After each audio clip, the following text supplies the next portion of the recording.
भावांनो न्यू व्लॉगमध्ये स्वागत आहे. आज काय मग संध्याकाळी नियोजन होतं मामाचं आणि माझं बिर्याणी आणायचं. मग काय मी यावर अभ्यास करत होतो तेवढ्यात मामाला म्हटलं चला बिर्याणी चिकन घेऊन ये. मग काय म्हटलं चला. मग गेलो की चव्हाट्यात तेवढ्यात ऋषी भेटला मध्ये. ऋषी मग काय गप्पा मारत बसली दोघं, ऋषी दादा आणि मामा.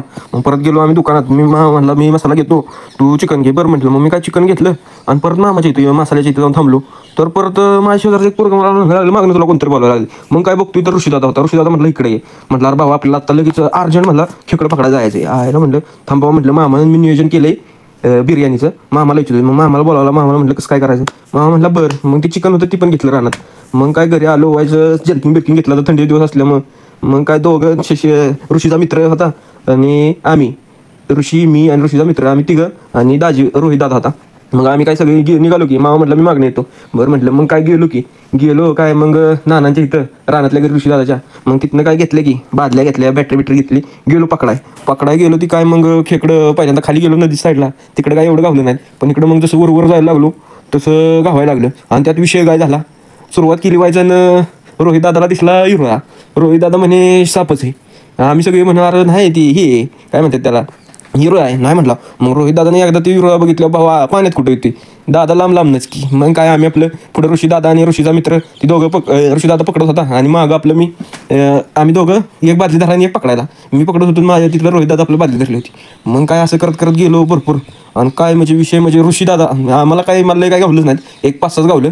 ऋषी दादा पुढं नुसतं दिसेल तिथं हातच घालायचा. एक जवळजवळ 2 बादल्या भावानं खेकडं पकडलं. मग काय तिथनं मग ओंकारच्या घराच्या मागे एक रस्ता निघतोय. त्यात संध्याकाळ झाली ती अंधार कुठं काय शिरायचं काय समजा. मग काय नानांना परत फोन केला. नानांना म्हटलं तुमच्या घराच्या मागं आली कुठनं कसं यायचं. मग नानांनी आता ती तिथे असल्यामुळे त्यांना माहिती होतं. ती म्हटले मग काय करा वर शिरा आणि तिथनं एक ऊस लागेल त्या ऊसातनं डायरेक्ट सरळ द्या. मग काय आलो की मग काय मग नानांना पहिल्यांदा ऋषी दादा म्हटला एक स्कीम करू आपण. एकच बादली दाखवायची म्हटला आणि नंतर मग दुसरी दाखवायची. मग काय दाखवली की तसं म्हटलं तसं पहिले एक बादली दाखवली हायला म्हटलं नाही गावलं. परत जशी दुसरी बादली दाखवली तशी मग काय सगळी म्हटलं लयच गावलेत खेकडे. मग काय सुरुवात केली की टब्बीब घेतलं. सोलाय सुरुवात केली सगळ्यांनी. कुणाला काय येत नव्हतं, मला पण काय एवढं येत नव्हतं. नाना मग सगळ्यांना सांगत होतं हे लॉक काढायचं पहिल्यांदा नाग्या मोठ्या काढायच्या हे मग नाग्या बिंग्या काढायच्या. मग सगळ्यांना सांगितलं.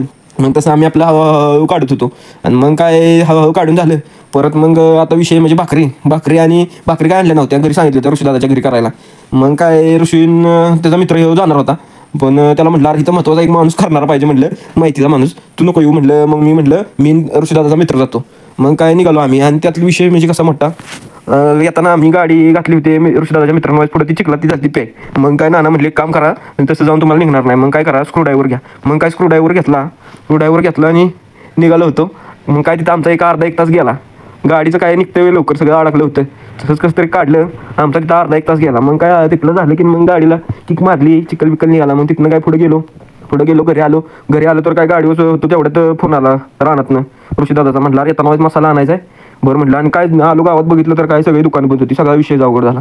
मग काय एक ऋषी दादाच्या मित्राचं एक दुकान तिथं मित्र होता ओळखीचा, त्याला फोन केला. मग तिथल्या दुकानात थोडं साहित्य घेतलं. त्यात खोबऱ्याचा खिस पाहिजे होता, तो खिस संपला होता. त्या दिवशी विषय कसा निवडणुकीचं आदल्या दिवशी दुसऱ्या दिवशी निवडणूक होती त्यामुळे सगळं सामान संपलं होतं त्यांचं. मग त्या म्हटलं एक खोबऱ्याची वाटी तेवढी घेतली. आणि मग काय आलो. स्प्राईट मोठी सांगितली ती काय भेटली नाही. बारक्या 2 स्प्राईट घेतल्या आणि भुका लागली होती. जवळजवळ 11 वाजता झाले. मग काय त्या ऋषी दादाच्या मित्राला 2 चिप्स मला 2 चिप्स घेतलं मस्त. मग काय त्याला म्हटलं तुझा घरी मी इथं ऋषी दादाच्या घरनं भाकरी घेऊन बाहेर थांबतो. मग काय घरी गेलो, घरनं भाकऱ्या घेतल्या की मस्त पैकी मग आलो की इथं बाहेर आलो की मग काय तोपर्यंत दादा आलता. मग काय भाकरी घेऊन आम्ही आलो रानात आलो. बघितलं तर काय मग त्यांचं बऱ्यापैकी कुटून बिटून सगळं झालं.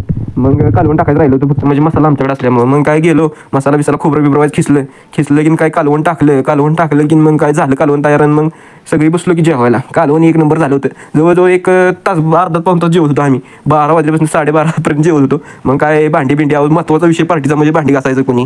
मग काय भांडी घासली मस्त पैकी सगळ्यांनी थोडी आपली. आम्ही नव्हतो करायला त्यामुळे मग भांडी घासायला लावलं. मग काय ठेवलं व्यवस्थित भांडी. आणि मग काय आपलं गाडीवर ती चिखल अडकला तिथं सगळ्यांच्या होत्या. शेतपावली पण झाल्या. मग चालत आलो गाडी पिशीन. मग काय सगळी आपापल्या घरी गेली. धन्यवाद. तरी आता आपण भावांनो उद्याच्या ब्लॉगमध्ये भेटूया. जर व्हिडिओ आवडला असेल तर लाईक आणि सबस्क्राईब करायला विसरू नका.